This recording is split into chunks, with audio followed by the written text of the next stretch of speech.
You can't be serious, man. You cannot be serious. His opinions are sought widely. The nation's leaders gravitate towards him. He's an honorary doctor of philosophy, and he's a regular on You Cannot Be Serious. He is Dr. Ben Fordham. Doc, welcome, Doc. Wow. I think we should open with that. It should be that he's a regular on You Cannot Be Serious, and then we mention all the other things after that. Although I must confess, Sam, and I'm late today, so no one would know this because of the way you put this expert podcast together. I'm a little bit late today because I'm finding myself becoming quite busy after the radio show. So I'm just doing my best, and as you know, if I occasionally come across a bit of a hurdle or whatever and I can't make it, then I can't make it. But I'll always end up turning up once in a while, as you know. We always appreciate it, Doc. Why have you become busy after the show? You're just inundated with opinions that you must give, or sought after what? No, I think what it is, a lot of it is the business of the radio station that is kind of catching up with me a little bit, where for example, I've just had some people meeting me from Citizen Watches. So they come in and say, look, we want to spread the word about Citizen Watches. So can we advertise with you, and can we show you some of these watches? And,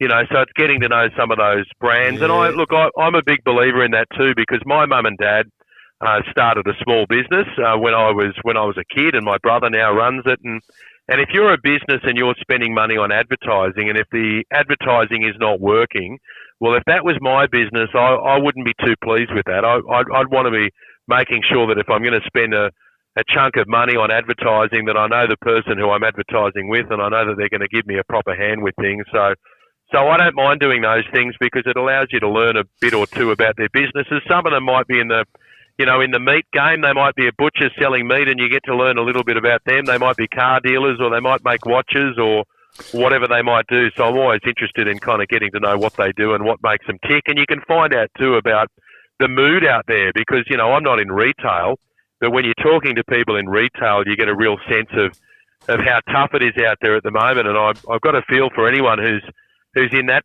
side of the business. I mean, if you're in the food game and you're not selling alcohol, I mean, you've got to be so bang on with knowing your clientele, the market, how people are doing, what kind of budget they've got, what they've got to spend. It must be so difficult out there at the moment. And there'd be a lot of people listening to this podcast, Sam, who run sandwich shops or coffee shops or restaurants or anything else. When you're selling alcohol, I think that makes it a little bit easier because there are bigger margins on the alcohol. But, you know, when I'm sitting in a restaurant and I'm eating something, I might be getting a steak sandwich from somewhere, I can't help but add it up in my head and think, all right, well, the steak would have been $12, and then you've got, you know, the lettuce and the tomato and the bread. It's not cheap bread. And then you think, how are they selling this thing for $16? You know, I mean, maybe I overthink these things.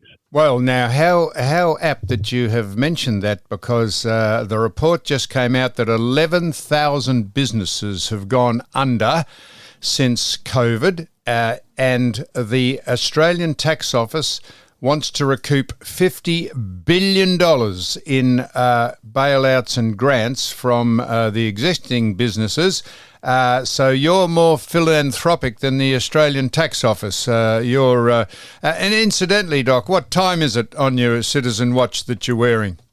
Do you know what, Sam? I've never been into watches, although I'm tempted to be swayed by this new advertiser. When I was 12, my mum said to me, "You're old now. You're almost a teenager. You need a watch." Yep. So she bought me this watch, and I wore it because it was something from my mum and dad. But whenever it was around for a while, and then I took it off. Now I wear a watch, one of those Apple watches, purely so it can wake me up in the morning and not wake up Jody, because it vibrates. It gives me a little bit of a buzz, Sam. I wear it around my wrist. Holy mackerel. And it gives me a little bit of a vibrating sensation in the early hours of the morning, and that's my cue to get up. But my kids always have a go at me because they say, you know that this Apple Watch can do all sorts of amazing things, but I just use it as a glorified alarm clock. But what you said about the tax office is interesting. They're even suggesting today, Sam, that accountants should be dobbing in their clients if their clients are fibbing on their tax return. Now, I don't want to make myself a target for the ATO. But surely that's part of the relationship between the accountant and the client, that you're trusting your accountant to keep your personal affairs personal. That's the great Kerry Packer said that to the House of Parliament, didn't he? He said, you talk about me paying tax. He said, I pay as little as possible, having seen what you do with it when you get it. Yeah, he said if anyone who pays more than they need to has got rocks in their head, and quite frankly, the way you're spending it, why would I give you more? By the way, on the Packers, have you seen that James Packer is going to be making a rare TV appearance this weekend?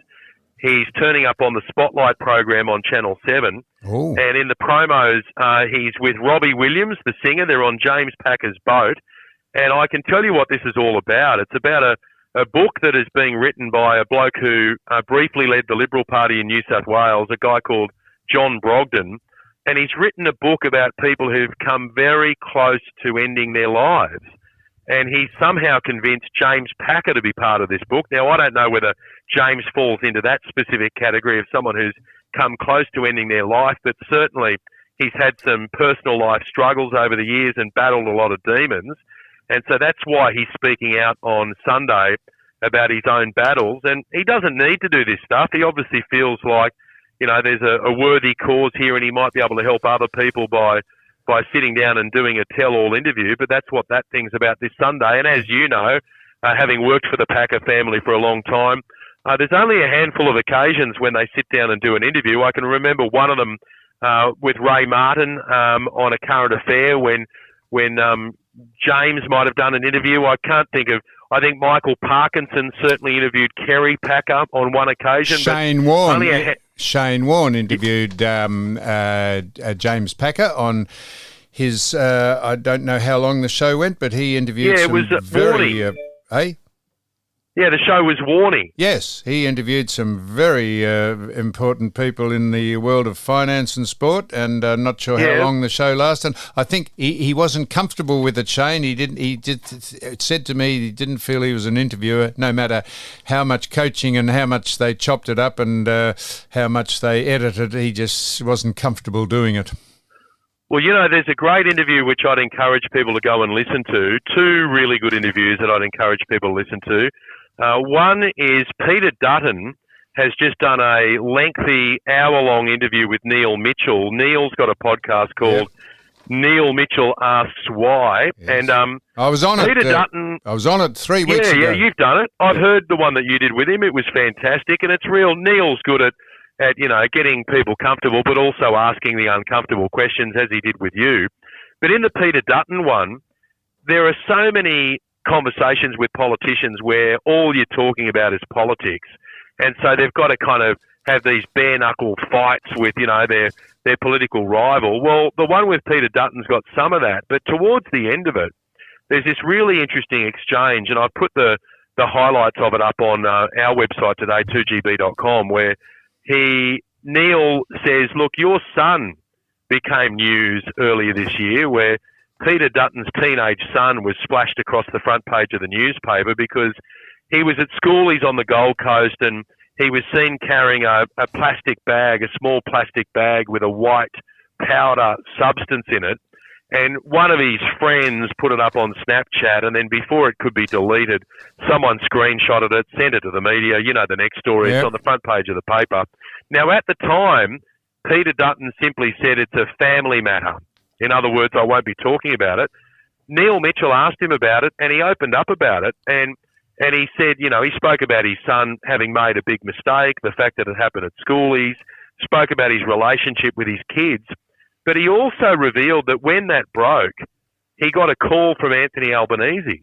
So the Prime Minister called Peter Dutton to offer his support behind the scenes. And, politics is a brutal business. We don't often hear these stories, but I think people deserve credit when they show a bit of dignity like that, and that's what Anthony Albanese did. And also the Deputy Prime Minister, Richard Marles, called him as well to say, are you okay? What's going on? Because when it involves people's children, I think that politicians tend to find themselves in the same boat where they think, look, come for me as much as you want, but can you please leave my kids out of it? And I'd encourage Peter Dutton to do more of those interviews. He should be coming on this podcast between now and the next election to sit down and do more of these podcast interviews, because when we hear the same old stuff every day talking about political issues, it can become nauseatingly boring. And I would suggest that when they do those interviews where they show more of themselves. Another one that recently came to my attention is there's a comedian called Theo Von in the States. He did one with Donald Trump, and I don't reckon politics even gets a mention in this conversation. Yep. Trump talks about his late alcoholic brother Fred, and the fact that when Fred was in hospital and in his last stages, he said to Donald, "Promise me you'll never touch alcohol," because of what it had done to Fred. And then Donald said, "Okay, I won't." And true to form, he's never touched a drop of alcohol in his life, Donald Trump, never had a cigarette. And you realise the reason he did it was because of his brother. And when you hear an interview with Donald Trump like that, you realise, well, there is a human element to him that is often lost when you're seeing him at one of those rallies and he's ripping into Kamala Harris or ripping into Joe Biden. So I think Peter Dutton's got to do more of that, and he should be sitting down and doing an interview with you at some stage. Yes, well, wouldn't it be refreshing if Channel 9 on 60 Minutes and some of their newscasts actually stop belting Trump? They've become acolytes for the Democratic Party. Would you reckon Joe Biden and Kamala Harris would have rung Donald Trump and offered condolences after he was nearly assassinated? Do you reckon that he would have got a phone call from them? Not on your life. Biden called him. You know that? Biden called him, yeah. Biden called him and spoke to him pretty much straight after the incident happened, and that was confirmed by Donald Trump. So Trump confirmed that Biden did call him straight away. Kamala Harris, I can't believe this, she's never met Donald Trump. So we have got a battle royale coming up in November in the United States between Kamala Harris and Donald Trump. One of them is going to be president come late November, the other one isn't.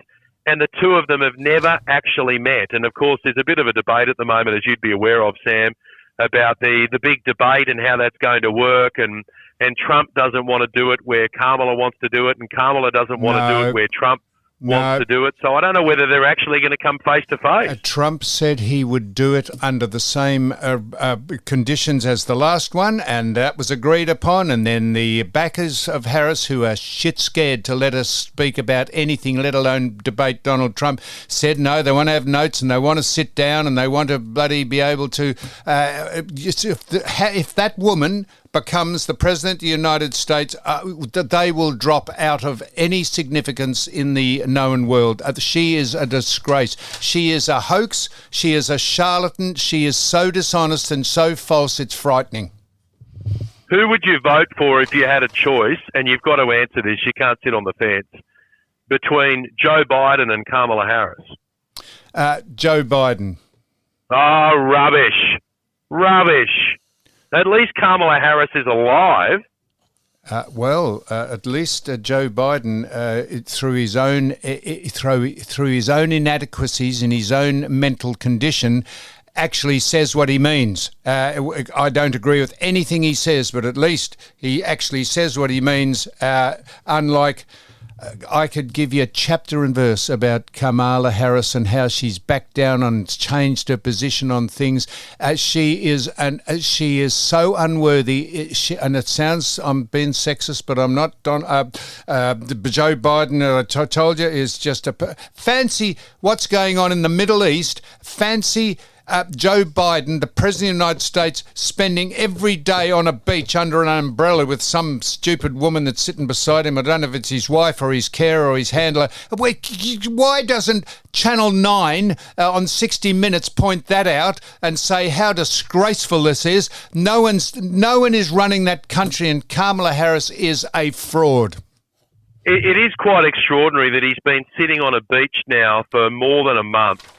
He's been on leave. Why doesn't it get covered? Back recently he made a statement this week about an issue involving Gaza, but apart from that, he's been missing in action, and that is quite alarming. And here's the other thing, Sam. There is a chance that Kamala Harris will not debate Donald Trump and will not hold a press conference between now and November. There are some in her camp who are saying to her, listen, at the moment you're in front, And if you're in front in politics, then you've got to protect your lead at all costs. If she does a press conference, she's going to expose herself. If she does a debate, she's going to expose herself. The safest path to the White House right now for Kamala is to do these rallies where she's got a script and it's all written out for her and she's got the auto cue, and just avoid doing a press conference, which will upset the media, but the general public doesn't really notice that too much. And Doc, you could easily say, listen, I'm not debating Trump because we haven't reached an agreement over the rules and how it's all going to work, because it's a risk. If she debates Trump, that's a risk. If she holds a press conference, it's a risk. So you just asked me, who would I vote for if I had to? And you said, oh, you're joking. You have just proven my case. She is an absolute fraud. She has no idea of any subject she talks about. She speaks in word salads. She has gone back on everything that she has because she thinks she's even gone back on her identity. She is a Jamaican Indian. She is a Jamaican Indian, I think Jamaican, and she said she was she was an African American, just to placate and try and woo the black vote. She is. All right, but let me just say something on that. Right, any time from now on that Donald Trump spends focusing on Kamala Harris's origins, her heritage, I agree. Whether she's this, that, or anything else, he is shooting himself in the foot. I agree, Doc. He's got to now focus on the job, get people focused on the state of the economy. At the end of the day, the more money we're paying every time we go and buy something, the less likely Kamala Harris is of winning the election. I agree. Same goes for Anthony Albanese. And you don't hear Peter Dutton day in, day out coming up with nicknames and whatever for Anthony Albanese, because Dutton knows that that's a distraction from the main message you've got to hammer home over and over and over again. And the more we pay when we go to the shops, the less likely Anthony Albanese will be re-elected and Kamala Harris will be re-elected. So that's got to be the message, and you need discipline for that.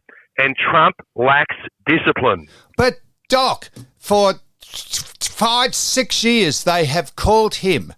They have gone his family, his businesses. They've called him Hitler. They've called him a dictator. They've called him a child. They haven't called him a child molester. They've called him a porn star. When he hits back and says Biden's this and Harris is that, you can't have two sets of different rules. The media are a disgrace that they don't ask Kamala Harris to give some bullet points about what she would do with the economy. She speaks in generic terms.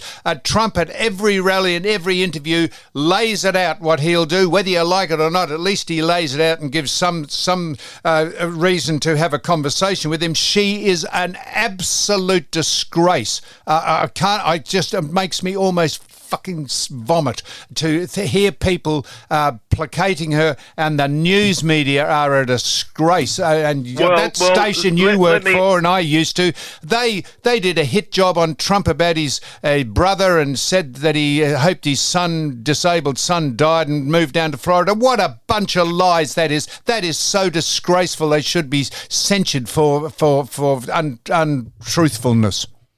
I've heard you speak about this story. I haven't seen the story that you're speaking about. I watched it. So I'm relying on what you're saying. But I watched it. Let me ask you this, Sam. And you know I like to balance things up and push back on you a little bit. And some of it's because I've got a different opinion and some of it's just for fun. But let me put it this way. If she is so hopeless, why is she ahead in the polls, Sam? Because, Doc, you keep answering your own question. Because the mainstream media will not ask her about anything because they're acolytes of the Democratic Party. Don't say they're not. But the mainstream media can only have that much influence, and as we move forward into the 2024, 2025, 2026, the influence of the mainstream media drops further and further because people tune into podcasts like this or they go to social media to get their news.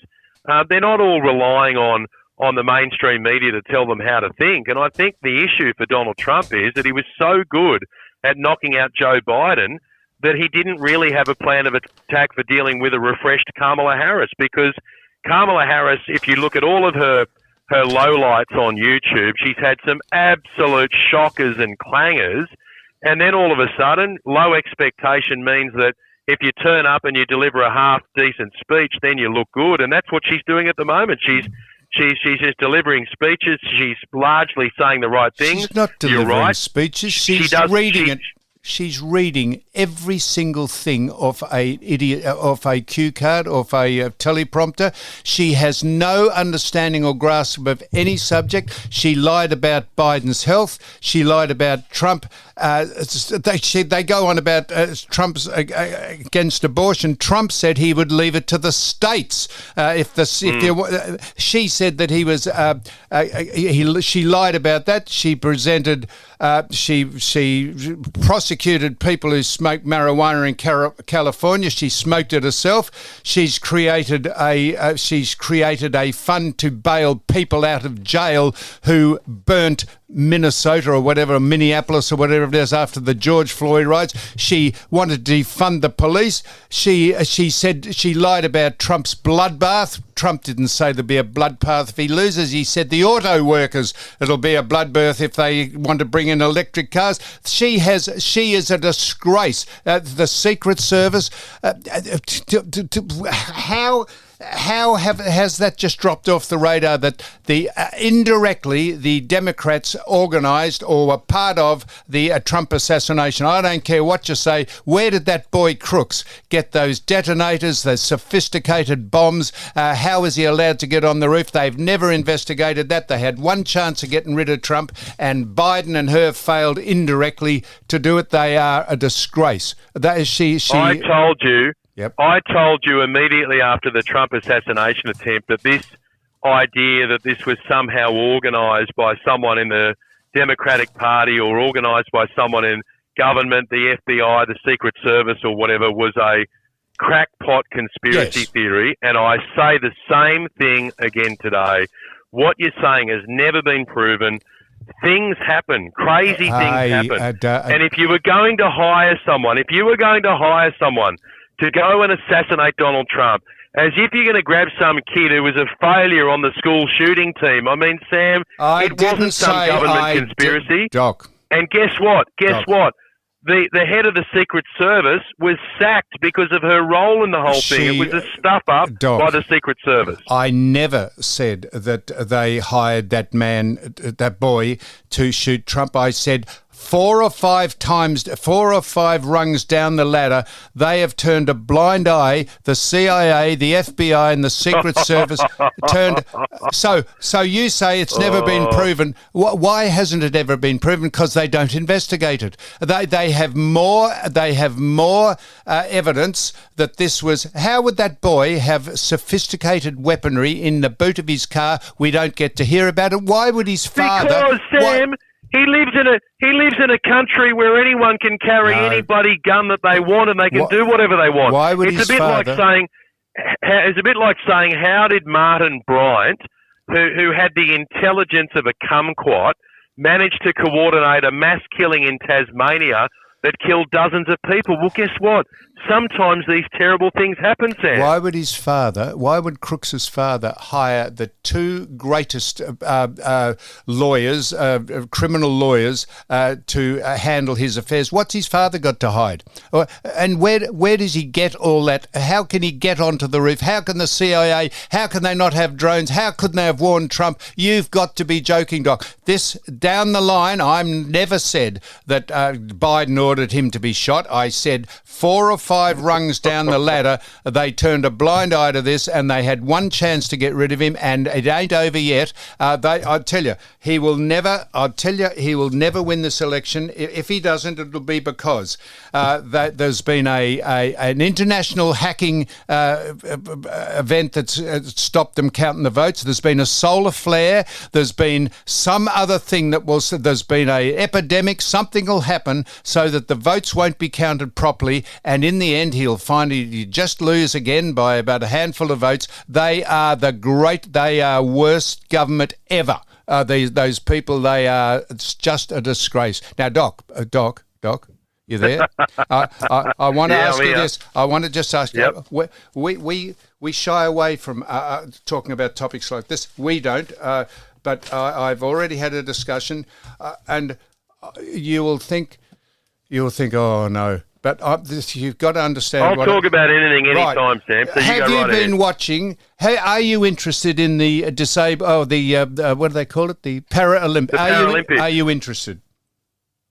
Yes, I'm interested, but I'm not as interested as I was in the Olympics, and I thought that I would be, because when I've seen some of these Paralympic highlights before and some of the inspiring stories, I've got right into it, and obviously I know that a lot of people are interested in it, but I'd be lying if I said I was as interested in the Paralympics as I am the Olympics. But also, I'm probably not the best person to test, because when a lot of these things are on, I'm fast asleep or I'm getting ready for a radio show. But for example, I had Kate Campbell, the Olympic champion who's won 4 gold medals, on this morning, and she was taking us through some of the highlights of the Paralympics. When you hear about people who've had terrible things happen to them and they've come back from it, it's terrible. That is inspiring. Why? What are you thinking? It's not as interesting?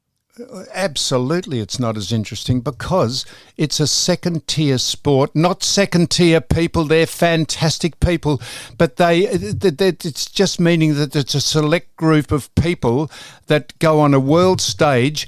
And how do you quantify the degree of disablement you have? How do you? It's not interesting to me. It is not interesting at all. The people, and that's not to say I don't feel. But then again, Sam, you're not interested in AFL. What's that? Hang on, you're not interested in watching AFL, so that's your personal choice, I'm right? very glad you said that. That's because no one is forcing you to watch AFL or 60 Minutes or the Paralympics. You don't have to, Sam. Use your remote control and turn it off. Doc, I don't turn it on. That's exactly my point. If you think I'm being selective, critical of the Paralympics, not at all. I'm not interested in that. I'm not interested in the AFL. I'm not interested in... I was interested in 60 Minutes because they belted Trump without actually giving any other side to what that man might be.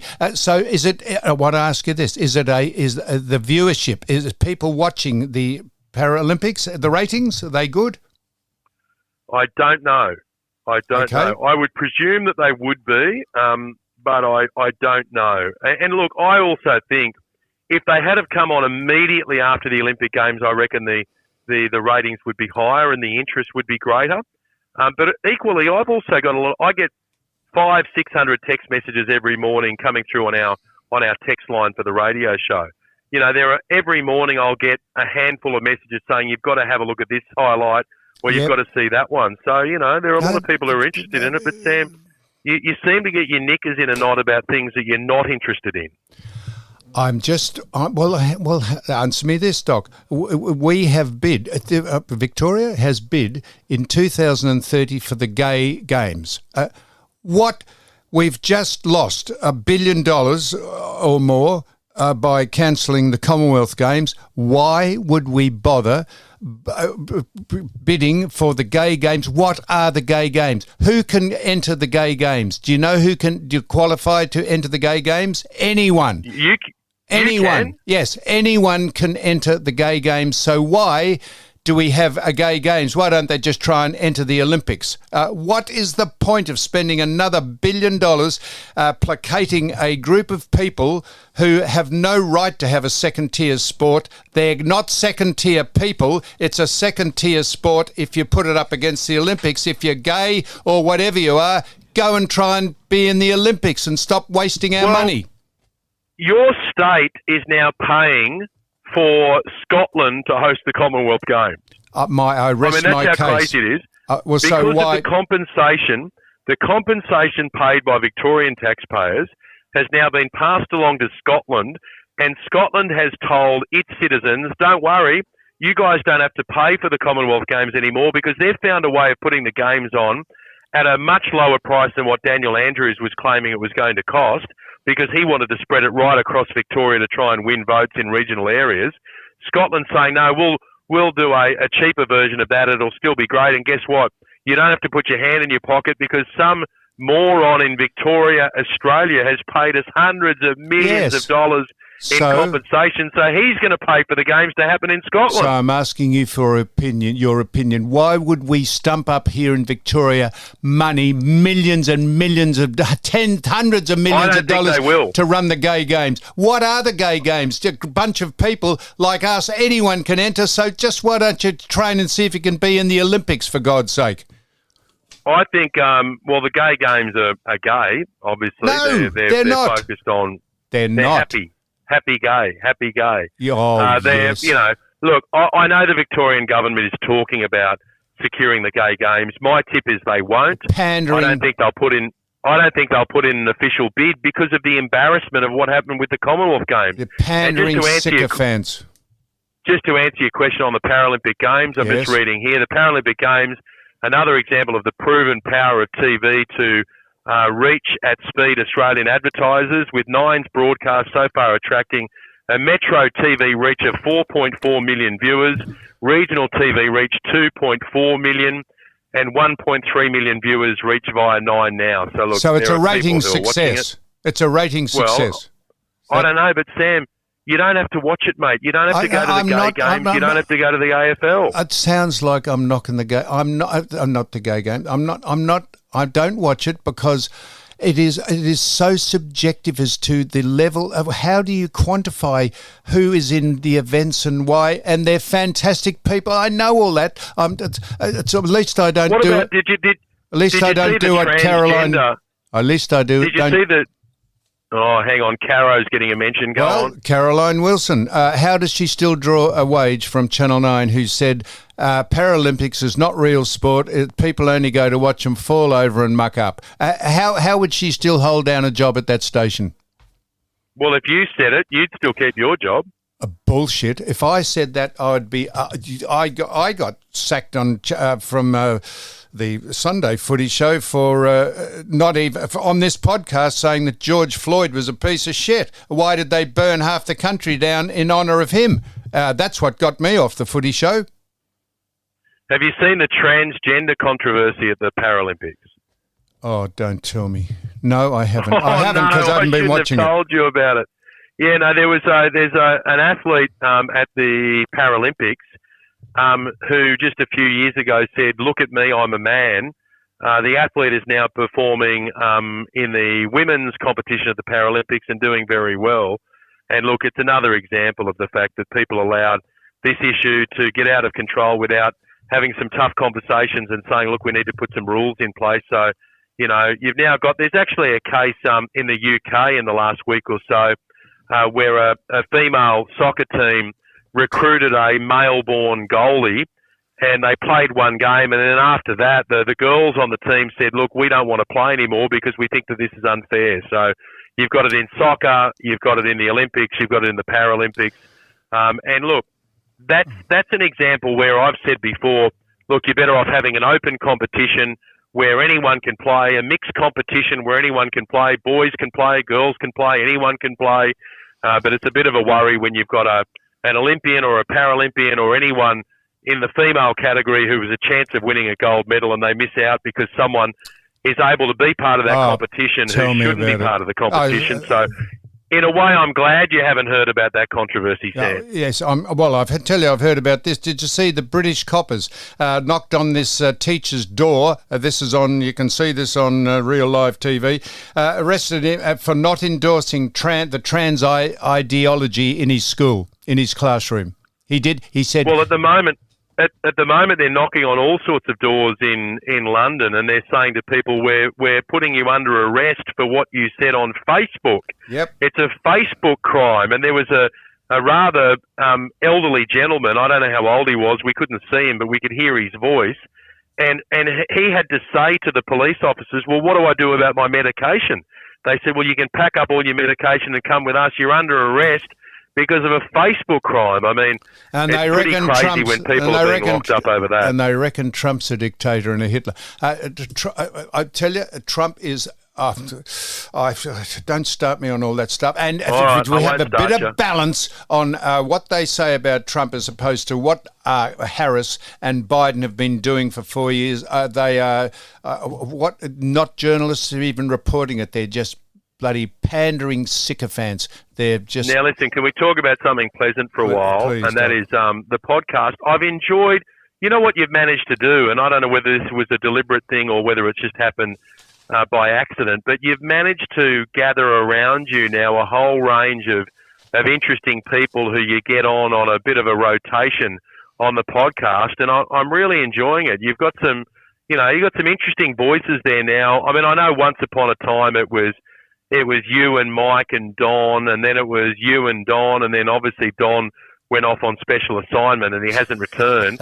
But it's been good that you've brought in some of these really interesting people who can jump on the line and share their views. So well done. I think you've done well to enlist some of these people who've got strong views and interesting opinions and fascinating careers. Here's a question without notice, Doc. Who is the glue, do you think, that holds the podcast together?